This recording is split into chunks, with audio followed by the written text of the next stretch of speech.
रक्षा सूत्र बड़ा ही सरल शब्द है, लेकिन यह रक्षा सूत्र आपके जीवन को बदल सकता है। इसके फायदे क्या हैं? यानी रक्षा सूत्र को आप मोली, कलावा, लाल धागा भी कह सकते हैं। मगर इसका बड़ा ही प्रभाव है, इसलिए लोग बांधते हैं। लेकिन उन लोगों को पता है इसको क्यों बांधते हैं, कैसे बांधते हैं, किससे बंधवाना चाहिए, कितने दिन में चेंज करना चाहिए, ये आपको कौन बता रहा है? सिर्फ आप एक बात सुन ही रहे हैं, देख ही रहे हैं। लेकिन इसके बारे में रिसर्च करना चाहिए, अच्छे ज्योतिष से इसके बारे में सलाह लेनी चाहिए, गुरु से इसके बारे में विचार रखना चाहिए। यानी अक्सर आज से नहीं, हजारों सालों से यह लाल धागे की बड़ी ही एक महिमा है। ये चमत्कारी क्यों है? आज हम 6 पॉइंट लेकर आए हैं। आपको कहीं जाने की आवश्यकता नहीं है, इस वीडियो में ही आपको पूरी जानकारी प्राप्त होने वाली है। तो नंबर 1, हमेशा लाल धागे को भगवान के सामने बैठकर ही बांधना चाहिए।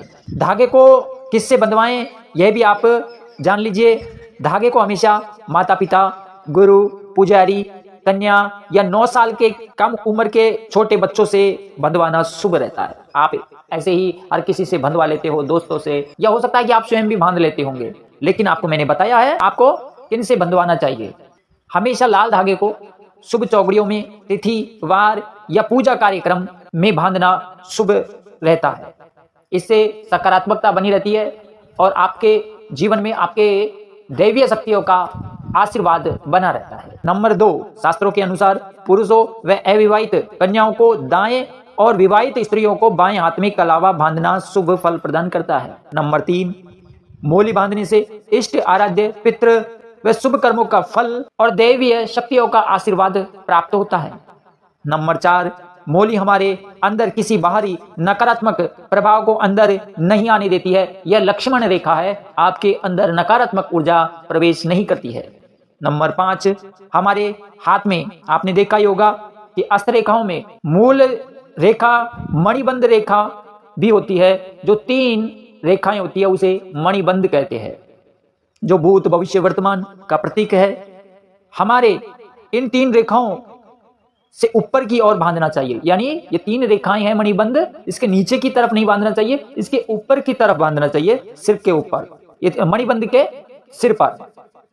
ये 3 रेखाएं शिव जी का प्रतीक माना जाता है, त्रिदेव शक्ति का स्वरूप है। जैसे भगवान शिव के मस्तिष्क पर चंद्रमा सुशोभित होता है, ठीक उसी तरह मणिबंध पर भी मोली सुशोभित रहती है। यह बेहतर रहती है, शुभ रहती है।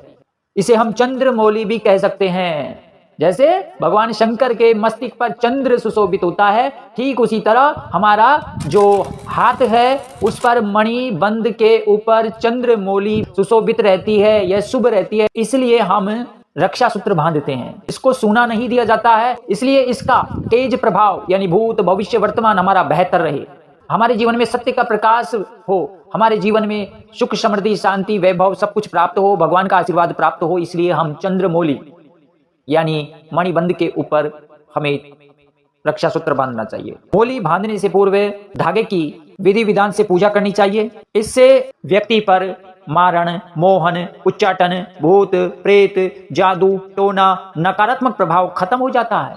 नंबर 6, मनोवैज्ञानिक लाभ। मोली को बांधने से मन पवित्र और शक्तिशाली होने का सकारात्मक एहसास प्राप्त होता रहता है। मन शांत रहता है, बुरे स्वप्न और विचार नहीं आते हैं। गलत कार्य करने से हमारे अंदर सकारात्मक ऊर्जा होने से हम गलत कर्म करने से बच सकते हैं। यानी हमारे अंदर यह मोली बांधने से सकारात्मक विचार और मन पवित्र रहता है, शांत रहता है, इसलिए हम गलत कर्म करने से भी बच सकते हैं। तो यह 6 पॉइंट आपको बताई हैं। अब इन 6 पॉइंटों में आपको कौन सा पॉइंट सही लगा, और यह भी बताएंगे आप कि इन 6 पॉइंटों में आपने कौन से पॉइंट को किसी अन्य वीडियो में नहीं देखा, नहीं आपने सुना, बल्कि आप पहली बार यह बात आप सुन पा रहे हैं हमारे YouTube चैनल पंडित पंकज गुरुजी महाराज जी के इस चैनल के माध्यम से। आपको हमारा वीडियो कैसा लगा? अच्छा लगा तो शेयर करना ना भूले। हर हर महादेव, जय जय श्री राम।